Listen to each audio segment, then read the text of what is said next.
Yeah, no worries. Okay, we're rolling now. Now this is Brian McKeon here, reporting on some of the protests that are going around in Los Angeles. Now I'm here with Joe. We're here at one of the protests at the Federal Building. Can you tell us what's going on here today? Yeah, people are a little upset that President Obama kind of lied to us a little bit, and at a time when our nation is running out of money and our state's out of money, we got a giant federal crackdown on medical marijuana patients, and they're coming in and throwing people in jail, and we just think it's not okay. So we're exercising our First Amendment right here and letting the government know and letting the people know especially that these things are happening, and we have a right to say it's not okay. Now, you mentioned that you had a particular circumstance that you'd like to tell the viewers about, that something happened to you as an individual? Yeah, absolutely. I'm just a regular guy. I was providing medicine for legal patients, and the government decided to throw me in a box and charge me with felonies. And when I went to court to fight, they took away my defense and says, you don't get the 14th Amendment.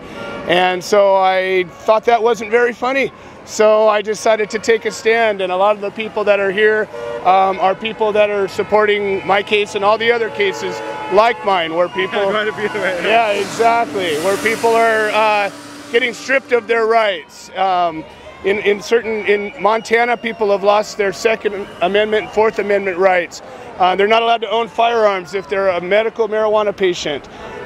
Crazy, yeah, but people have let it happen, and it continues to happen unless enough people get out here and speak their mind for long enough. So that's what we're out here doing. Well, you bring up, let's take a step this way. Yeah, for sure. Now you bring up, because I was cutting off your arm. Now you bring up an interesting point about state and federal rights. Now we understand that the federal law can make a law stricter, or what is it? Like the federal law can make something loose. Right. Well then, state laws can go against that. Yes, well, since a federal law is a higher law than a state law, what makes you think a state law should have the right to override a federal law? We live in a nation where the states have rights as states, and we have a 10th Amendment protection of that. And so there are states in America that have prohibitive laws of alcohol, even though alcohol is legal. And so, but the federal doesn't enforce that, doesn't force them to allow alcohol, you see? And so in California led the way for the speed limit to rise from 55. The Fed said, no, we're not going to do it. We're not going to allow it. California stood strong and says, too bad, we're going to say it's okay. 10th Amendment, we've got a right to do this. Federal government cut funding, state said, too bad. Well, look at the speed limit across America now. 55 doesn't exist anymore. The states... I can't drive 55. Can't drive 55. Who sung that? Exactly, old Sammy Hagar, yeah. So at the end of this, we've got now 16 states in America that have passed state laws allowing for medical cannabis. And the federal government isn't honoring this one bit. They're coming in and saying, too bad, Schedule I. The purpose or the reason that they're doing this is money. All the guys across the street there at the occupation are upset about Wall Street, big pharma, big companies coming in and letting their will be done with their lobby and telling the government what to do.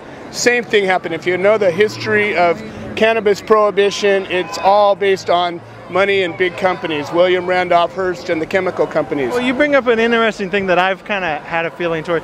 Now, in every state, the federal law says you have to be 18 years old to drink, yet every state has raised it to 21. Right. I mean, I have a personal thing. It's like, why can you vote at 18 and there's only one thing you cannot do until age 21?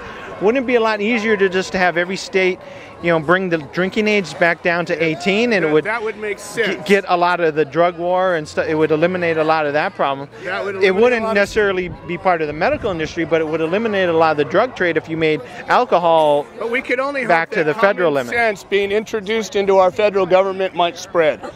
Imagine that. If you look at our federal government and the way that it acts and the amount of common sense that exists, very little. A lot of money-driven personal agendas that get pushed through the lobbyists to our representatives and ultimately enforced in our laws.